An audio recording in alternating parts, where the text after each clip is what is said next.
اے نبی آپ ایمان والوں کو بتا دیں کہ کافروں کا زمین میں پھلنا پھولنا، نائٹ کلب، عیاشی، بڑے بڑے گھر، لائف اسٹائل، لگژری، ان چیزوں سے ہرگز دھوکے میں نہ آنا. نے بتایا بھی سونے کے نل کے لگا رہے ہیں وہ صاحب. تو اللہ کافر کو بعض دفعہ نافرمانوں کو بہت دے دیتا ہے، انجوائے کرو، عیاشی کرو، کیونکہ ان کا جنازہ نکلنے والے، آخرت میں لٹکنے والے ہیں. حسد نہ کیا کریں، جیلسی نہ کریں، رشک نہ کریں اس پہ، یہ قابل رشک نہیں ہے. یہ مفتی طارق مسعود اسپیشل. اب آپ اس کافر کو دیکھ کے خوش ہو رہے ہو، یار یہ کتنی خوبصورت ڈبے میں بیٹھا ہوا ہے یار، تو آپ بے وقوف ہو یا نہیں ہو؟ بھائی وہ ہدف کی طرف تو جا نہیں رہے، جتنی بھی عیاشی کی زندگی گزارے. تبھی تو قرآن بار بار کہتا ہے لا یغررک تقلب الذین کفروا فی البلاد. اے نبی آپ ایمان والوں کو بتا دیں کہ کافروں کا زمین میں پھلنا پھولنا، نائٹ کلب، عیاشی، بڑے بڑے گھر، لائف اسٹائل، لگژری، ان چیزوں سے ہرگز دھوکے میں نہ آنا. متاع قلیل، کیا زبردست الفاظ ہیں. بہت تھوڑا سا سامان ہے دنیا میں انجوائے کرنے کے لیے جو ہم نے ان کو دیا ہے. متاع پتہ ہے کسے کہتے ہیں؟ جب آپ کہیں دفتر جا رہے ہو، ٹفن لے لیتے ہو نا، ایک ٹفن لے لیتے ہو، یا سفر میں تھوڑا سا زیادہ. اب تو لوگ سفر میں بھی پورا ماشاءاللہ جہیز لے کے جا رہے ہیں، لیکن نارملی جب سفر ہوتا تھا نا تو کیا تھوڑا سا زیادہ راہ رکھ لیتے ہیں لوگ. تو اللہ کیا کہتے ہیں؟ یہ تھوڑا سا کیا ہے؟ زیادہ راہ ہے. کتنی خوبصورت مثال دی ہے کہ جب ہم ٹرین میں جا رہے ہوتے ہیں تو زیادہ راہ ہی ہوتا ہے. یہ سی پارلر، یہ اکانومی کلاس سیٹیں، اور یہ سلیپر، اور یہ سب چیزیں زیادہ راہ ہے نا. اور بٹن دبا رہے ہیں، وہ آ رہا ہے. بزنس کلاس میں ایسا ہوتا ہے کہ بٹن دباؤ گے، ویسے تو ایسا الحمدللہ یہاں ہوتا نہیں ہے، لیکن ایک مثال دے رہا ہوں، ہونا چاہیے کہ بٹن دباؤ گے تو وہ آ جائے گا، وہ کوئی بھی آ جائے گا. ہمیں نہیں پتا ہوتا، میں تو جب بھی دبایا تو اب تک کوئی فی الحال آیا نہیں ہے. جب آیا ہی نہیں تو پتہ کیا چلے گا کون آئے گا. کہ کچن میں جھانکتے ہیں، ابے بھائی چائے لے آ، گھنٹہ ہو گیا یار. تو اب اس کو ہم کیا کہیں گے؟ متاعن، زیادہ راہ ہے بھائی، یہ زیادہ راہ دیکھ کے خوش ہو رہے ہو. قرآن کیا کہتا ہے؟ قارون جو ہے نا، قارون، اسے حضرت موسیٰ علیہ السلام سمجھاتے تھے تجھے اللہ نے اتنی دولت دی ہے، تو جیسے اللہ نے تیرے ساتھ اچھا سلوک کیا، تو اللہ کی مخلوق کے ساتھ بھی اچھا سلوک کر. یہ پیسہ غریبوں پہ خرچ کر، کیونکہ یہ تیرا کمال نہیں ہے، یہ کس نے دیا ہے؟ اللہ نے. قارون نے کیا کہا؟ انما اوتیتہ علی علم عندی، یہ جو میرے پاس نالج ہے اس کی بیس پہ میں نے کمایا ہے. حضرت موسیٰ نے کیا کہا؟ وَابْتَغِ فِي مَا آتَاكَ اللَّهُ الدَّارَ الْآخِرَةَ. کیسے وہی پیارے الفاظ ہیں کہ تجھے اللہ نے اصل میں آخرت کے لیے پیدا کیا ہے، یہ دنیا مسافر خانہ ہے، لہذا اس پیسے سے آخرت بنانے کی کوشش کر. اس پیسے سے کیا کر؟ ہدف کیا ہے؟ آخرت ہے نا. تو اب دیکھو موسیٰ علیہ السلام یہ بھی تو کہہ سکتے تھے جب تو یہ دنیا مسافر خانہ ہے، تیرے پاس اتنی دولت ہے کیوں؟ ٹھیک ہے نا، تو بزنس کرتا کیوں ہے؟ اگر اللہ آپ سے دنیا چھڑوانا ہوتا اللہ نے، تو اللہ قارون کو پیسہ رکھنے کی اجازت دیتا یا پیسہ کمانے کی اجازت دیتا؟ نہ دیتا. حضرت موسیٰ نے قارون کو ایک دفعہ بھی نہیں کہا تو اتنا پیسہ کمایا کیوں ہے، جب تیرے لیے 2 ٹائم کی روٹی کافی ہے. میرے پاس ہوتا، میرے سامنے قارون ہوتا، میں کہتا 2 پراٹھے صبح کھا لے، 1 کے بجائے 2 کھا لے پراٹھے، شام کو تو نہاری کھا لے، بس ضرورت کیا ہو جائے گی؟ پوری ہو جائے گی نا، باقی تو غریبیاں ہیں. حضرت موسیٰ نے قارون کو یہ نہیں کہا. ٹھیک ہے بھائی، کما رہا ہے کما لے، کوئی بزنس کلاس میں سفر کرتا ہے، کوئی جہاز سے سفر کرتا ہے، تو ہر آدمی کے سفر کا کوئی پرسنل گاڑی میں سفر کرتا ہے. کسی کے پاس وسائل نہیں ہوتے تو کیا کہتا ہے؟ چلو جی گھوڑے پہ چلو، کوئی پیدل چلو، ہے تو سفر ہی نا. تو ان سے کہا کہ تو آخرت کو کیوں بھول گیا ہے، تو نے آخرت کے لیے کیا کیا ہے؟ تو قارون کی کھوپڑی میں یہ بات بولو نہیں ہے. اس نے کہا یار میرا پیسہ ہے، میں غریبوں میں کھلاؤں گا تو تھوڑا سا تو کم ہوگا نا، تو یہ مزید انویسٹ کرو، مزید پیسے سے پیسہ بناؤ. تو قرآن کیا کہتا ہے؟ فخرج علی قومہ فی زینتہ، اپنے جلال اور لشکر کے ساتھ. جب دولت ہوتی ہے تو پروٹوکول بھی اسی حساب سے ہوتا ہے نا، اسٹائل بھی چلنے کا وہی ہوتا ہے، دولت کی نمائش بھی ہوتی ہے. تو قارون اپنے خزانوں کے ساتھ اپنے حشم خدم جو بھی اس کے خادم تھے پروٹوکول کے ساتھ نکلا. تو قرآن کہتا ہے قال الذین یریدون الحیات الدنیا, جو دنیا پرست لوگ تھے نا بیکار قسم کے معاشرے میں, جیسے ہم کسی کی گاڑی دیکھ کے رالے ٹپکا رہے ہائے میرے پاس یہ گاڑی ہوتی, ان کو قرآن کیا کہتا ہے؟ دنیا پرست. یہ حق پرست نہیں ہے, یہ 2 ٹکے کی دنیا کے پیچھے ہے. یہ ایسے ہی ہے جیسے ایک آدمی کو کمپنی بلا رہی ہے پشاور, وہ پشاور کی مثال پتہ نہیں کیوں آ رہی ہے, پشاور بلا رہی ہے مینجمنٹ کی کرسی دینے کے لیے, بھائی آپ کو ہم کمپنی کا مینیجر بنا رہے ہیں اور آپ کی تنخواہ اتنے لاکھ کر دی ہم نے. اتفاق سے جہاز کا ٹکٹ گم گیا یا کیا ہو گیا, بزنس کلاس کا ٹکٹ گم گیا, آپ اکانومی میں جا رہے ہو اپنے خرچے پہ نا, کمپنی نے بزنس کلاس کا بھیجا تھا لیکن نہیں ہو, آپ اکانومی میں جا رہے ہو. اب وہاں بیٹھ کے آپ رو رہے ہو یار یہ بزنس کلاس میں بیٹھا ہوا ہے, یار یہ بندہ کہاں بیٹھا ہوا ہے, یہ بندہ بزنس کلاس میں بیٹھا ہوا ہے, بہت برا ہو گیا یار, یہ بندہ کہاں بیٹھا ہوا ہے. ایئر ہوسٹس پہلے ادھر جا کے چائے کا پوچھتی ہے, پھر کدھر آتی ہے. لوگ کیا بولیں گے, تو پاگل ہو گیا ہے کیا, تجھے کمپنی بلا رہی ہے مینجمنٹ کے لیے, یہ بزنس کلاس تو تیرے لیے کوئی ویلیو نہیں ہے اس کی, تیرا انجام تو دیکھنا کیا ہے. وہاں تیرے اتنا پروٹوکول ہے, وہاں تجھے بلا رہے ہیں, تو چپڑاسی تھا اور تجھے ڈائریکٹ مینیجر بنا دیا ہے بھائی, اور تو اسی پہ رو رہا ہے. تو 2 ٹکے کہتے تیری کوئی یہی کہیں گے نا لوگ, 2 ٹکے کے یار غریب آدمی غریب ہی ہوتا ہے, لوگ یہ کہیں گے نا. میں طلبہ سے بہت مذاق کرتا ہوں نا مدرسے کے, میرے شاگرد کبھی مجھے کہتے ہیں نا استاد جی آپ ایسا کریں, کوئی عجیب سی بات کرتے ہیں نا, تو میں ان سے مذاق کرتا ہوں یار ایک تو غریبوں والی باتیں میرے سامنے مذاق میں کہتا ہوں ان سے. تو لوگ کیا کہیں گے کہ یار 2 ٹکے کی تیری سوچ نہیں ہے, میں پاگل آدمی, یہ بزنس کلاس ہے, یہ چپڑاسی تھا, کسی نے اس کو جہاز میں سفر کے لیے بٹھا دیا کہ چل یار ذرا جہاز کو انجوائے کر لے, کبھی دیکھا نہیں تھا اس بیچارے نے. لیکن نہیں, آپ کی کھوپڑی کام ہی نہیں کر رہی ہے, آپ کہہ رہے نہیں یار پھر وہ ایئر ہوسٹس ادھر جا کے یار پھر اس سے کبھی ایئر ہوسٹس پہ مر رہے ہو یار, جب بھی پوچھتی ہے پہلے اس سے پوچھتی ہے یار میری کوئی اوقات ہی نہیں ہے, میں 2 ٹکے کا ہے بھائی.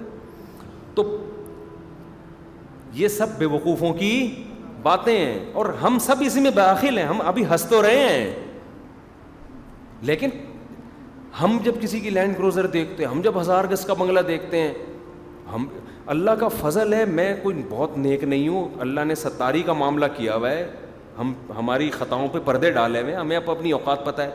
لیکن ایک بات میں اپنا محاسبہ کرتا رہتا ہوں, یار کسی کی دولت دیکھ کے مجھے خیال تو نہیں آتا کہ میرے پاس بھی اتنا ہونا چاہیے. یہ الحمدللہ اتنا اس کا استحضار ہو گیا نا کہ مجھے یہ اللہ کا فضل ہے کہ تمنا نہیں ہوتی. میں کسی کے کروڑوں کے بزنس کو دیکھ لوں, کروڑوں کے بنگلے کو دیکھ لوں, میں تو ایسی ایسی جگہوں میں غریبوں کی جھونپڑیوں میں بھی جاتا ہوں, میں ایسی ایسی دعوتوں میں گیا ہوں کہ بیچارے کے پاس بریانی پکانے کے پیسے نہیں تھے. جب بریانی کھائی نا ہم نے ولیمے میں, تو بس یہ نیت کر لی یا اللہ اس کو خوش کرنے کے لیے کھا رہا ہوں, ورنہ میرے حلق میں یہ اتنا غریب آدمی کہ جو ولیمے میں بریانی نہیں پکا سکتا بیچارہ, اس کے ولیمے میں بھی ہم گئے ہیں, خوشی سے گئے ہیں, اور ہم کروڑپتی لوگوں کے گھروں میں بھی گئے ہیں.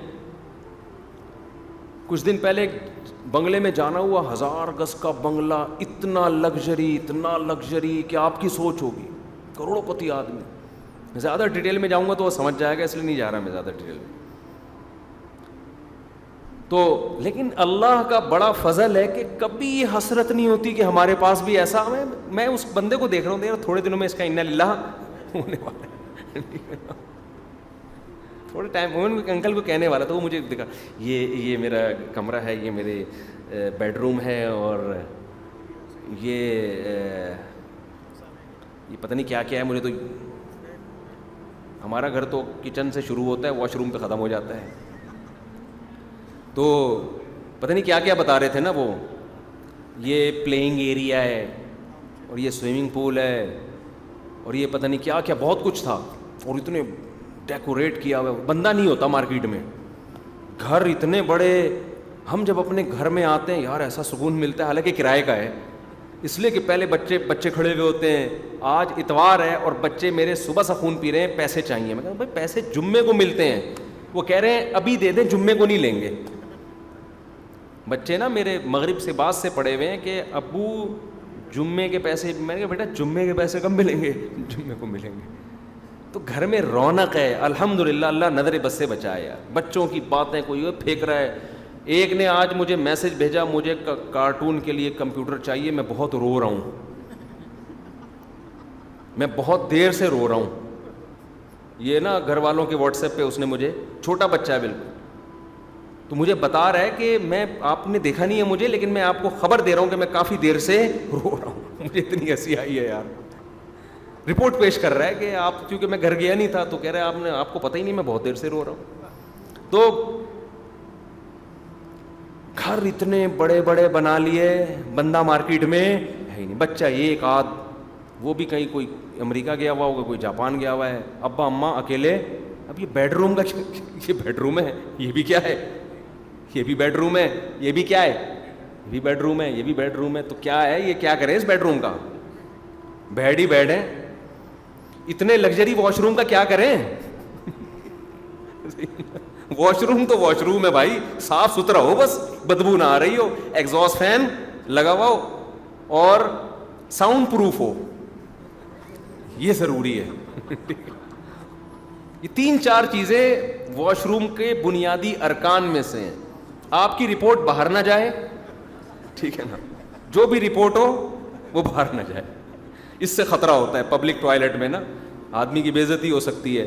رپورٹ باہر نہ جائے, اور اسمیل نہ ہو, ایگزاسٹ کا اچھا انتظام ہو, صاف صفائی ستھرائی ہو, گھن نہ آ رہی ہے اس میں, بس کافی ہے اتنا یار. اتنے لگژری کے. ایک صاحب نے بتایا ابھی سونے کے نل کے لگا رہے ہیں وہ صاحب. پاگل پنا ہے یار, سونے کے نل کے لگا رہے ہو تم, یا شاید انہوں نے لمبی چھوڑ دی ہو سونے کے نل کے. برونائی میں تو سنا ہے کہ سونے کے نل کے لگاتے ہیں. کیا کرنا ہے سونے کے نلکے کا. اور کسی نے کہا کہ سونے کا پانی چڑھا رہے ہیں. ابے بھائی واش روم کا مقصد ہے خدا کی قسم قبض نہ ہونا, بس یہ اللہ کی سب سے بڑی نعمت ہے. اور آپ کو قبض ہے, اگر آپ کا واش روم جتنا مرضی لگژری ہو, آپ کی لائف میں سکون نہیں ہوگا. قبض کی فکر پہلے کرو, صحیح ہے نا, قبض کی فکر پہلے کرو, بھوک لگے گی تمہیں, پھر زندگی گزارنے کا مزہ آئے گا. تو اللہ کا یہ میرے اوپر فضل ہے, میں اس لیے شیئر کر رہا ہوں تاکہ آپ کی بھی وہ کیفیات بن جائیں. کچھ شو مارنے کے لیے, ہمیں تو اپنی اوقات پتہ ہے ہماری کیا اوقات ہے یار, لیکن یہ اللہ کا میرے اوپر فضل ہے. میں بڑے بڑے گھروں میں بھی جاتا ہوں, کروڑ پتی لوگوں سے ملتا ہوں, ان سے میں کبھی متاثر الحمدللہ نہیں ہوتا. کاش میری یہ لائف ہوتی کا. میں سمجھتا ہوں یار اللہ نے مجھے جو زندگی دی ہے میں اس کا مستحق نہیں تھا, میری حیثیت سے کروڑہ گنا زیادہ اللہ نے دے دیا. میں تو اس کا بھی, مجھے تو اس کا ڈر لگا رہتا ہے کہ اللہ کہے گا تجھے ایسی زندگی ہم نے مزے کی دے دی ہے کمبخت, تو اپنے اعمال تو دیکھ. ہمیں تو یہ ڈر لگا ہوا ہے. تو اور جب ہم گھروں میں جاتے ہیں یار, اتنے بڑے بڑے گھر, تو جب آپ ان دیواروں اینٹوں سے دل لگاؤ گے, سکون آپ کا مارکیٹ سے شارٹ, کوئی سکون نہیں ملے گا. بچے بھی مالدار لوگ اس لیے پیدا نہیں کر رہے ہوتے کہ یار پیسہ سارا یہ کھا جائیں گے, اس چکر میں پیدا نہیں کر رہے ہوتے. تو جلدی سے بات کو سمیٹ کے ختم کرتا ہوں. قارون نکلا اپنے خزانوں کے ساتھ, بڑے پروٹوکول کے ساتھ. تو جو دنیا پرست لوگ تھے نا, وہی جو اکانومی کلاس میں سفر کر کے وہ بزنس والے کو بار بار دیکھ رہا ہے یار, تو وہ کیا کہنے لگے, یا لیت لنا مثل ما اوتی قارون. ہائے ہائے یار, کاش ہمیں بھی یہ پروٹوکول. اب ظاہر رکشے والا تو یہی کہے گا نا کہ یار یہ ایسی عزت ہوتی. تو قرآن کیا کہہ رہا ہے, وقال الذین اوتوا العلم, جن کو اللہ نے علم دیا ہے, حقیقی علم, انہوں نے کہا ویلکم, تمہارا ناس ہو, کیسی باتیں کر رہے ہو. ثواب اللہ خیر لمن آمن وعمل صالحا, جو ایمان لائے اور نیک عمل کرے اس کو جو آخرت میں بدلہ ملے گا وہ اس سے کروڑا بہتر ہے. منزل کو دیکھو, منزل کس کی اچھی ہے. وہی ہے نا کہ بھائی یہ اکانومی والے کی منزل اچھی ہے, بزنس والے کی منزل ہو سکتا ہے اس کو پھانسی گھاٹ پہ لے کے جا رہے ہوں کہ یار آخری سفر ہے بیچارے کا, بزنس میں کرا دو. اب پھانسی گھاٹ جس کو پھانسی پہ چڑھایا جاتا ہے اس سے آخری خواہش پوچھی جاتی ہے. آپ سے کوئی آپ کی آخری خواہش نہیں پوچھتا. آپ سے تو آپ کی بیوی نہیں پوچھ رہی آج کیا کھانا ہے آپ نے, ایک مثال دے رہا ہوں. تو آپ کہہ رہے ہو یار یہ بڑا خوش قسمت آدمی ہے یار, اس سے اس کی خواہشات پوچھی جا رہی ہیں. بھائی اور گورنمنٹ کے لیول پہ پوچھی جا رہی ہیں, اور سپریم کورٹ کا لا ہے کہ اس سے خواہش پوچھو. سپریم کورٹ مجھے تو لفٹ نہیں کراتی ہے. آج تک کوئی پولیس والا نہیں آیا کہ حضرت آپ کیا چاہتے ہیں, آج تک کوئی نہیں آیا گورنمنٹ لیول پہ نا اتنا پروٹوکول کہ سر آپ ایک دفعہ بتا دیں آپ چاہتے کیا ہیں. ہم تو تھانے میں جا جا کے جو چاہتے ہیں بتا کے تھک گئے, وہ نہیں پوری ہو رہی ہماری خواہش. تو کوئی فخر کرے گا اس پہ؟ ابے بھائی اس سے بیچارے پہ طرز کھا کے آخری خواہش پوچھی جا رہی ہے. ان کو پتہ ہے اب اس کی ساری خواہشات کا جنازہ نکلنے والا ہے. تو اللہ کافر کو بعض دفعہ نافرمانوں کو بہت دے دیتا ہے, انجوائے کرو, عیاشی کرو, کیونکہ ان کا جنازہ نکلنے والے, آخرت میں لٹکنے والے ہیں. تو قارون کو سمجھایا موسیٰ علیہ السلام نے, کچھ اللہ کے لیے بھی کر لے, زکوٰۃ دے, کوئی غریبوں پہ خرچ کر, کچھ نیک اعمال کر, ظلم کیوں کر رہا ہے. تو جب لاہو جاہو لشکر میں نکلا ہے نا, تو دنیا پرستوں نے کہا ہائے ہائے ہائے ہائے ہائے. تو انہوں نے جب بھی کسی کا بنگلہ دیکھیں نا, دولت دیکھیں, میں کوئی بنگلے دولت کے خلاف نہیں ہوں کہ کسی کا بنگلہ ہے تو آپ اس کو توہین شروع کر دیں. اللہ نے دیا ہے تو 2 بنگلے بنا لے, 4 بنا لے, کوئی گورنمنٹ کی طرف سے بھی پابندی نہیں, اللہ کی طرف سے بھی پابندی نہیں. حسد نہ کیا کریں, جیلسی نہ کریں, رشک نہ کریں اس پہ, یہ قابل رشک نہیں ہے, یہ جیلسی کے قابل بھی نہیں ہے. حسد بھی آدمی ایسی چیز پہ کرے جو واقعی قابل حسد ہو. تو یہ کوئی حسد بھی نہیں ہے, اس پہ جیلسی بھی نہیں ہوتی. ہائے بیچارہ ہم وہیں کے وہیں ہیں. بھائی تو اس کچھ بھی نہیں ہے, مسافر خانہ ہے, تھوڑی دیر مر کے قبر میں دونوں جتنے کیڑے اس کی لاش پہ ہوں گے اتنے ہی آپ کی لاش پہ ہوں گے. کیڑے یہ تھوڑی دیکھتے ہیں ڈیفینس سے آیا ہے کہ لیفٹنٹ سے آیا ہے, پٹیل پاڑا سے آیا ہے بھائی, یا مچھر کالونی سے آیا ہے. قبر کے کیڑے دیکھتے ہیں, ادھر آنکھ بند, ادھر سارا پروٹوکول ختم, کچھ بھی نہیں دیکھتے. کیڑے بڑے ہوشیار ہوتے ہیں یار, کیڑوں کو بہت بڑا کیڑا ہے.